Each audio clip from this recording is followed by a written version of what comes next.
bem-vindos à aula de Física. Eu sou o professor Sindic. Vamos dar continuidade ao trabalho. Vamos desta vez falar tipos de forças.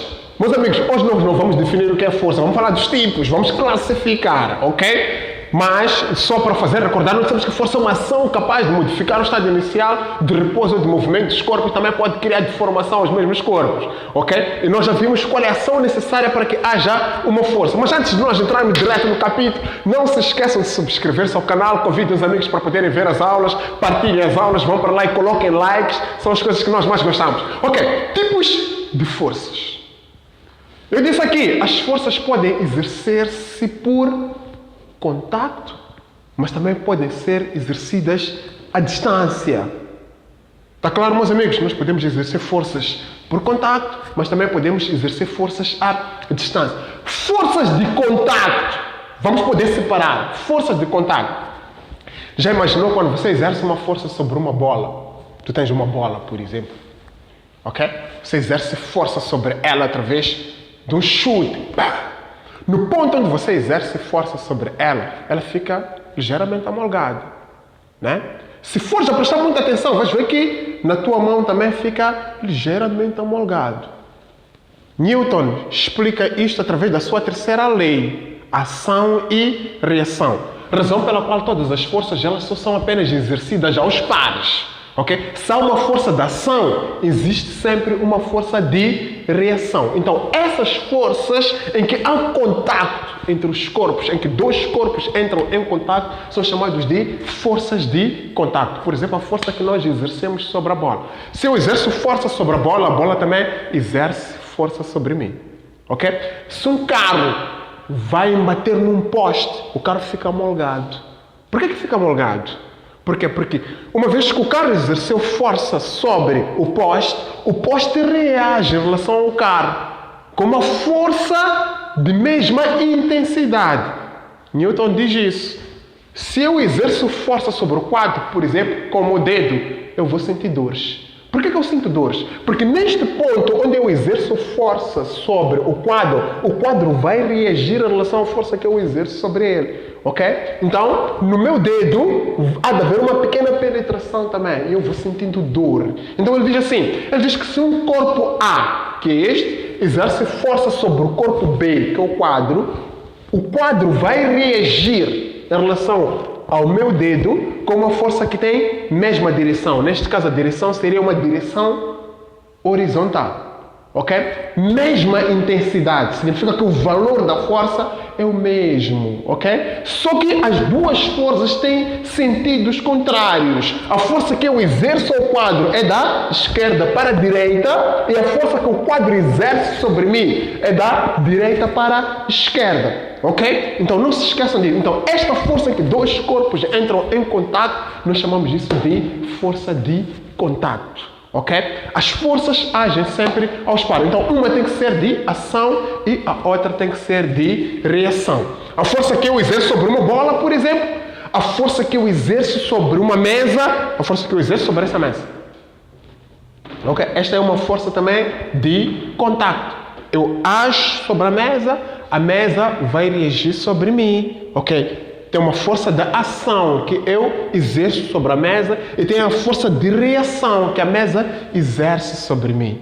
Ok? Então, saímos dessas forças que são designadas de força de contato. Agora, vamos analisar as forças que são agidas à distância. Existem forças, meu amigo, que são agidas à distância. Por exemplo, a força magnética. Este é um exemplo concreto.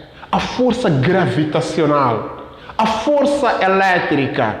Por que essas forças elas só agem à distância? Nós conhecemos o ímã. O ímã são dispositivos ferromagnéticos que têm propriedades magnéticas permanentes. Propriedade magnética, estamos a falar de aquela capacidade que este elemento tem de atrair e repelir materiais de ferro. Ok? Então, dois ímãs entre si, eles podem atrair-se, mas também podem se repelir. Nós sabemos que o ímã tem duas zonas preponderantes, que é chamada zona norte e zona sul, ok? Quando nós colocamos dois ímãs em contato, se o norte aproxima ao sul deste ímã, há de haver uma força atrativa, ok? Se for contrário, norte com norte, há de haver uma repulsão, ela age no sentido contrário. Então, essas forças que podem ser encontradas em ímãs são chamadas de forças magnéticas. Essas forças, elas agem à distância. Por exemplo, se nós temos um ímã a uma grande distância em relação ao outro, a força magnética não se faz sentir. Mas à medida que nós vamos aproximando, há um ponto onde ele atrai o outro ímã. Ok? Então, essas forças que agem à distância podem ser classificadas como sendo magnéticas. As magnéticas são aquelas que podem ser encontradas em ímãs. E também nós temos as forças elétricas. Ok? Força elétrica. As forças elétricas são aquelas que podem ser encontradas nas cargas elétricas. Por exemplo, quando a gente faz os processos de eletrização dos corpos, que é aquele processo de separação de cargas elétricas num corpo, depois há uma força que atua sobre os papelinhos. Nós até fizemos uma experiência igual, podemos mostrar aqui. É só observar com muita atenção aqui. Queremos falar das forças elétricas. O que é que nós temos aqui? Temos esses papelinhos que estão aqui. Ok? Aparentemente eles são neutros. Eu levo este pequeno pedaço de âmbar por aqui, ok? Nada acontece, mas quando pego e exerço força sobre ele num pano, ok? Quando eu flexiono, ok? Sobre o pano, o que é que vai acontecer? Olha para ali para os papelinhos, esses são os papelinhos todos, ok? Eles pulam e tocam aqui. Então, este é o exemplo concreto de uma força elétrica. Há uma redistribuição de carga que culmina com separação de cargas, depois ele fica apenas carregado positivamente. Quando ele vai para lá, atrai a parte negativa e há uma força entre uma carga positiva e a carga negativa. Então, a este tipo de forças nós chamamos de forças elétricas, forças entre cargas elétricas. Temos as forças magnéticas, que são as forças entre ímãs, e temos as forças elétricas, que são forças entre cargas elétricas.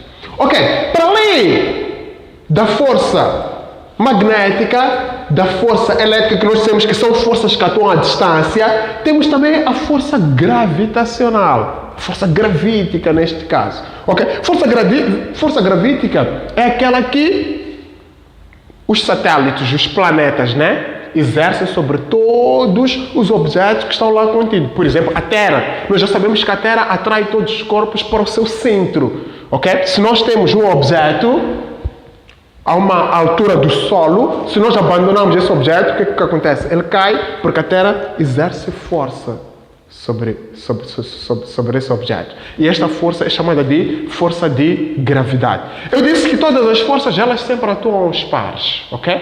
Se a Terra exerce força sobre o objeto também exerce força sobre a Terra. Se a Terra fosse uma coisa pequenina, nós íamos ver a Terra também a levantar por causa da ação e da reação. É o que acontece aqui também, meus amigos. Ok? Nos ímãs. Ok? Se um ímã exerce força sobre o outro também exerce força sobre o outro. Há uma ação e há uma reação. Nas cargas elétricas também. Se esta carga exerce força sobre esta também reage em relação a esta. Então há sempre duas forças. Uma de reação e outra de ação. Ok? A força gravitacional. Um exemplo prático de mostrar a importância na queda, por exemplo, das frutas. É só olhar para aqui. Olha para aqui. Temos uma pequena manga aqui. Ok? Ela depois inicia o movimento de queda. A Terra exerce força sobre esta manga. Atrai a manga. Ao mesmo tempo, a manga também atrai. Terá uma ação e há uma reação. Então, o peso desta manga, ela coincide com a força de gravidade. O peso desta manga coincide com a força de gravidade. Para calculares o peso, terias a massa da manga e multiplicava isso a força de gravidade. Então, toda a força que a Terra exerce sobre todos os corpos tonais é chamada de força de gravidade. E depois temos a força a seguir, a força de reação normal. Força de reação normal. O que é isso de força de reação normal, meu amigo? Ok, vamos por aqui. O que é que nós temos aqui? É só observar. Nós temos, por exemplo, esta caixa. Esta pequena caixa, ela está colocada por cima desta mesa. Ok? Nós temos que as forças, elas agem sempre aos pares. No centro de massa desta caixa, no centro de massa, para o centro da Terra, atua aquilo que nós chamamos de peso, que coincide com a força de gravidade. Por causa deste plano da mesa, há uma reação para que ele não possa afundar. Ok? Então, a mesa vai exercer força no sentido contrário. E esta força que a mesa exerce no sentido contrário, por causa desta superfície perpendicular, ok? Por causa dessa superfície perpendicular, ok? A força gravitacional tem uma força que atua no sentido contrário, que é chamada de força de reação normal. Então, a força de reação normal, ela atua no centro de massa e é sempre oposto ao peso. Okay? É a força que anula o peso devido a este plano perpendicular. Está claro, meus amigos? Ok. Para além da força de reação normal, por exemplo, esta bola está aqui. Temos esta bola aqui. Temos a força que atua no centro de massa para baixo, que é a força de gravidade que coincide com peso. Temos a força que esta mesa exerce sobre a bola, no sentido de suportar a bola, que atua no centro de massa para cima, que é a força de reação normal. Eu estou parado aqui, exerço força sobre o chão e o chão reage sobre mim, ok? Reage sobre mim no centro de massa para cima. Esta seria a força de reação normal, que me ajuda também a sustentar. Ok? Então, para além da força de reação normal, temos também a força de atrito. O que é isso de força de atrito? A força de atrito é aquela que é extremamente importante também e é sempre contrária à velocidade de todos os corpos. Se eu tenho uma bola, por exemplo, olhem para aqui, meus amigos. Se eu tenho uma bola, por exemplo, eu exerço uma pequena força de contato sobre ele. Ok? Sobre ela, neste caso, ela vai mover-se e depois de um determinado tempo ela vai parar. Por quê? Porque ela está aqui, está em repouso, eu exerço força sobre ela, ela rebola, depois para. Significa que a velocidade da bola ao longo do tempo, devido ao contato que tem com o chão, a velocidade vai diminuindo. Ok? Então, esta força devido ao contato com esta base, que atua no sentido contrário, que faz com que a bola pare, chama-se força de atrito. Não é? É a força que se opõe à velocidade. Eu tenho esta caixa, por exemplo, eu exerço força sobre ela. Quando eu largo, ela para. Eu exerço força sobre ela. Okay? A velocidade está nesta direção, mas há uma força que age no sentido contrário devido ao contato da caixa com esta superfície, né? Então, nesta superfície há uma força que age no sentido contrário, que tende a diminuir a velocidade. E é esta força que nós chamamos de força de atrito. Ok. Para além da força de atrito, meus amigos, para além da força de atrito, temos o quê? Temos a força de tensão. Força de tensão. Vamos supor também, voltamos para aqui para a caixinha. Temos este fio, onde nós podemos exercer força sobre este fio, no sentido de colocar este corpo em movimento. A força que atua sobre este fio, nós chamamos isso de força de tensão. Neste ponto onde eu exerço força, há uma ação, mas o fio também exerce força no sentido contrário por causa desta massa. Então, esta massa vai exercer força também no sentido contrário. Neste caso, seria uma força de reação. Então, há uma ação, há uma reação. Onde sempre existe uma ação, existe sempre uma reação. Ok? Aqui nos ímãs, por exemplo, nos ímãs, eu disse que há uma força que age nesse vazio, ok? Mas se nós formos aproximar, ok, ela atrai.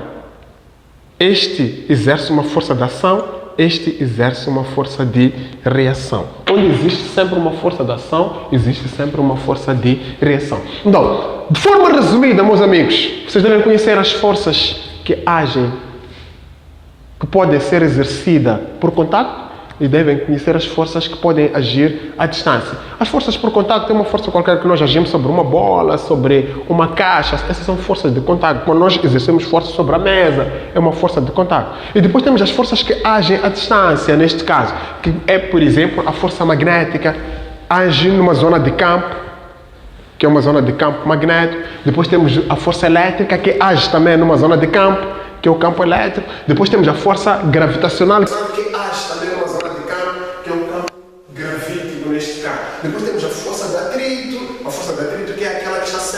oposta à velocidade. Depois temos a força de tensão, que é a força que age sempre nos fios, né? Nós quando exercemos força sobre um fio, há uma ação que nós exercemos sobre o fio reage em relação à nossa ação, né? Uma força contrária neste caso. Então, essas forças são designadas de força de tensão. Então, esses são os diferentes tipos. E é extremamente importante conhecer esses diferentes tipos de forças para podermos fazer a aplicação prática quando já estivermos a falar da aplicação das leis de Newton. E também não se esqueçam de estudar as leis de Newton, porque vamos fazer a aplicação prática disto. Foi um prazer enorme falar essas coisas para ti, comigo. Não se esqueça de partilhar as aulas com os amigos. Muito obrigado, estamos juntos.